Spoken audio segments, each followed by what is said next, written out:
Thank you all very much for joining us here this morning. I am pleased to be here with Peter Thum, who is the founder and CEO of Liberty United, and also, of course, Deputy Chief Cecil. Peter approached our office a number of months ago with an innovative idea for helping fund the programs that help reduce gun violence.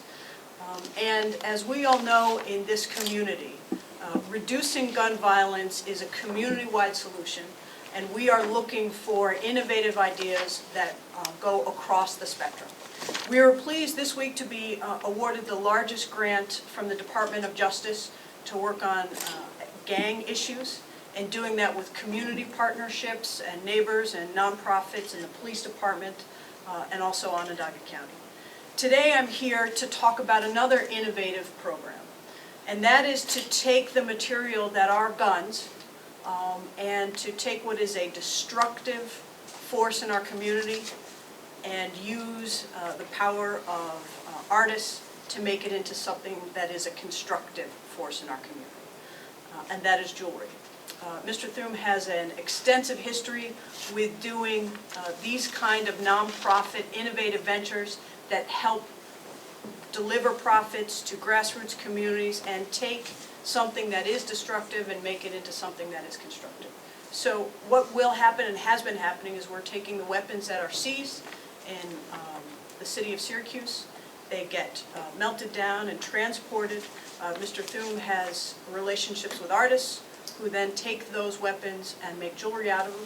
The jewelry is then sold, and the profits will come back to the city of Syracuse and or a nonprofit that has not yet been determined to help fund grassroots organizations that are in the neighborhoods and in the streets that are being impacted by the scourge of gun violence, to help them do their work. So with that, I'd like to turn it over to Peter and thank him for coming to Syracuse today to announce this program, and to also tell him thank you for allowing Syracuse to be one of a very few cities selected to start this program. So. Mayor Miner, thank you very much. It's an honor to be here today. I just caught the flight up from New York this morning, and it's interesting to leave New York City. That I grew up in California, that so many people think New York City is a giant city, and this is, I think we have maybe a traditional perspective that big cities are the places where gun violence takes place, and in fact that's not true. Gun violence that affects Americans happens across the United States in communities large, medium, and small, and that is why we founded Liberty United. We wanted to try to find an innovative way to reduce gun violence and the probability that people in our cities would be killed by guns. I can give you a little bit of background. I started doing this, as Mayor Miner referred to, this kind of thing about 13 years ago. I created a bottled water company after having met people without water in Africa. That company was bought by Starbucks, and subsequently Ethos Water funded water projects for about 500,000 people around the world, and has made a lot of Americans aware of the world water crisis for the first time.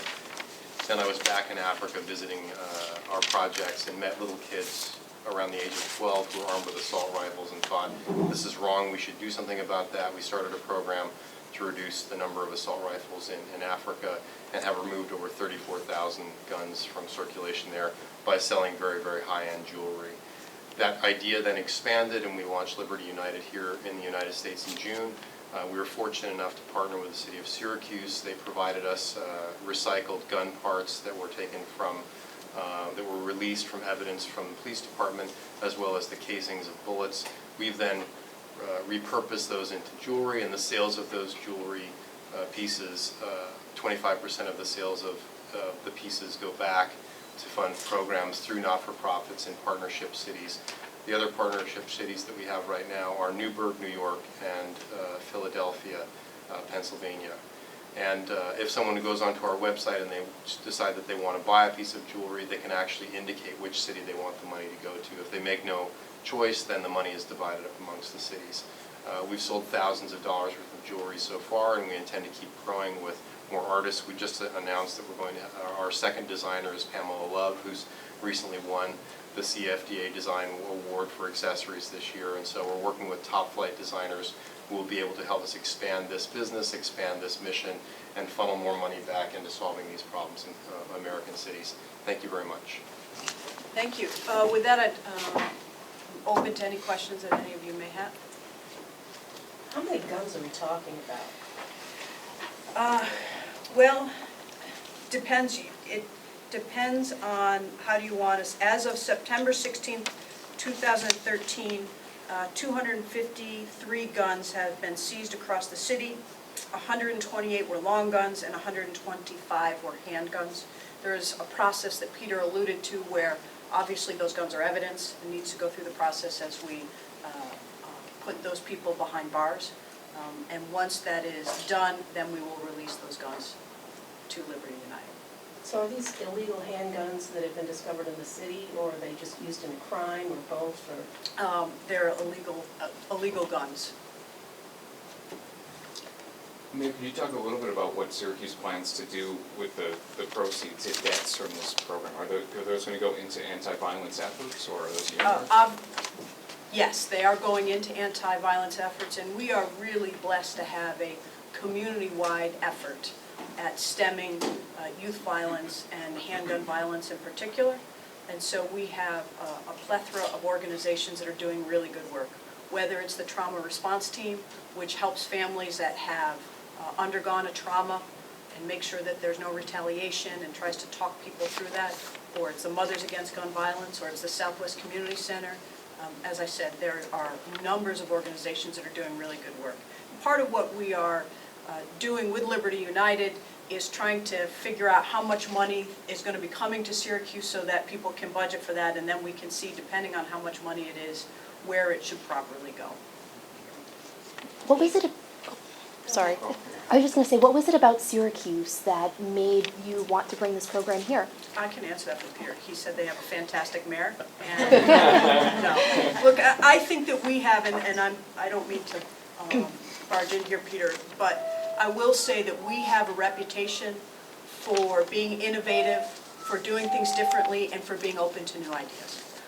And whether you see that with the Department of Justice, with the Gang Initiative grant giving us the largest grant in the country as evidence of that, or whether you see that here with our partnership with Liberty United, one of the 3 partnerships in the country.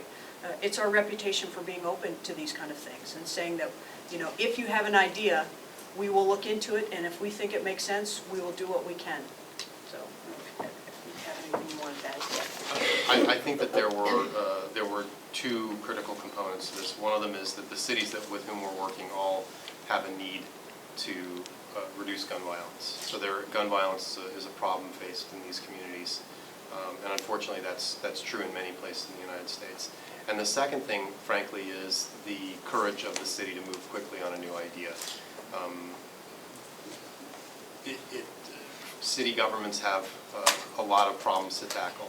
In the aftermath of the financial crisis in 2008, a lot of cities have faced significant financial problems. And so if you look in many places where we've had conversations with cities, they have tremendous issues to deal with, and coming with a new idea is hard for them to deal with. Plus, we're working to create collaboration between elected officials working on behalf of the administration and the mayor's office usually, and law enforcement in ways that they've never had to work before. And so the relationships that the administration has internally are very important for that for us. And so I think this is a really good example here in Syracuse of the kinds of both courageous and well-functioning organizations, administrations that we've worked with that have been able to implement this with us relatively quickly. Thank you. This might be better suited for police, but what was happening to the guns prior to this, the guns that the police department had seized? Sure, they just get melted down. We send them out, we resource them out. Well, after they go through the process of evidence and they're no longer used for evidence, they get sent out and they get melted down. What happens to the metal after that, I don't know, but they get melted down and we don't receive any kind of benefit from that whatsoever. Does any of the money go straight to the city, or does it all go to the nonprofit that's selected? No, it goes to the nonprofits, and So that's all. that's part of, you know, and part of the arrangement that we made with Liberty United, so that there is a trust factor when people buy this jewelry that they know it's going to go towards a gun violence mitigation effort, that it's not going to go into a general fund to help us with, as Peter, who's become my new hero, referencing the financial crisis, So our chief we talked about the financial crisis that every city has, and that you all certainly know I talk a lot about. Is there any indication from your initial talks with how much the nonprofits may be able to get from this initiative? It's still too early, I think, in the process to really give you a hard and fast number on that. And just the nuts and bolts, I mean, what's in a gun that you can make jewelry out of? I mean, is it, you say high end, am I gonna be able to afford it, like $50 under? So this, I should clarify, we've actually, in the last 4 years, we started 2 companies. One was focused on recycling AK-47s in Africa. That company makes very, very high-end fine jewelry. And Liberty United makes very contemporary, more like fashion jewelry. And the prices of this jewelry start at $85 and right now go up to about $1,400. The pricing really will depend a lot on the designers with whom we work and the kinds of materials they select. To answer your first question about what material, guns are primarily made of steel. They also are made of other materials like plastic and aluminum and wood. We've only used steel in the manufacturing of jewelry so far. We also receive shell casings. Shell casings tend to be made primarily of brass, but some companies make them of other materials. We only use the brass shell casings, and we remove anything that isn't made of brass, and we recycle that brass into jewelry. Lots of jewelers use brass. It's a relatively soft metal. Steel is very difficult to work with, and so we've had to create some manufacturing processes that most jewelers don't use and create parts for them once they've designed them so that they can then combine them with other materials like silver, which is very soft and many jewelers use. So if you go to our website, which is libertyunited.com, you can actually look at the pieces and see what the construction looks like. And we make pieces from brass, steel, pure steel that's combined with gunmetal, blackened steel that's combined with gold, and sterling silver where we put some of the gunmetal part into the piece of sterling silver. Bring any examples? I have some examples there. I don't have a table, but I can show you after this. Can you give us an idea of sort of what police have faced this year in terms of gun violence? It seems like it's just been constantly in the news, constantly being brought up. Has this been a more active year than normal? I believe it's been more active, and I can tell you that the number of guns we've seized and recovered is much higher than it was last year. Again, as the mayor mentioned, 253 for this year so far. I believe last year, the entire year, we recovered around 240. So we're above that right now, and we haven't finished out the year yet. But I can tell you that we have, this year there have been 181 shots fired incident in Syracuse. That is on par with what we had last year. There have been 58 shots fired with injury incidents.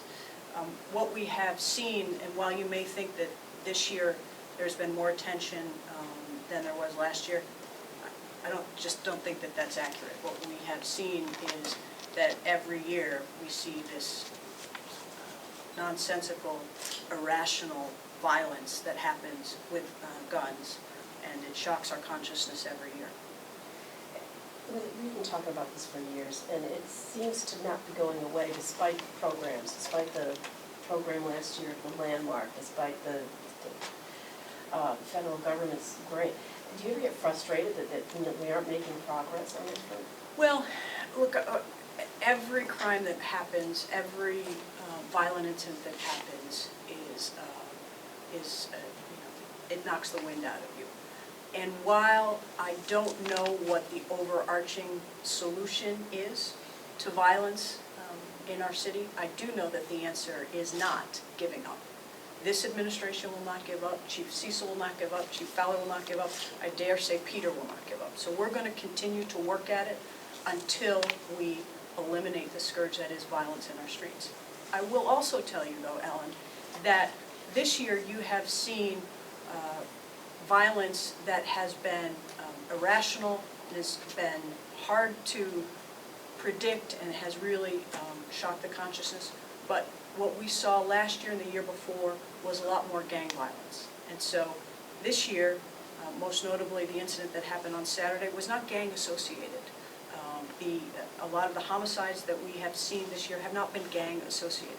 So with innovative programs like Operation Truce, with working with our nonprofits, with doing the juvenile work that we have done, I think we have made progress. It is hard to prove a negative, to say what would what would the violence be like in our streets if we hadn't done all of this innovative work? If we didn't have a trauma response team talking to the families and the juveniles who are impacted by this gun violence? If we didn't have Mothers Against Gun Violence going into schools and talking to children about guns? If we didn't have an anonymous gun tip hotline?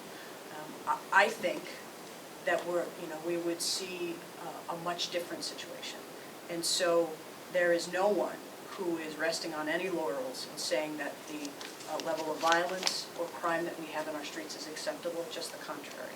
But I also think it's important to make comparisons and to realize that when we were talking about it last year and 2 years ago, we were really talking about it in a context of gang violence. This year we're talking about it in a different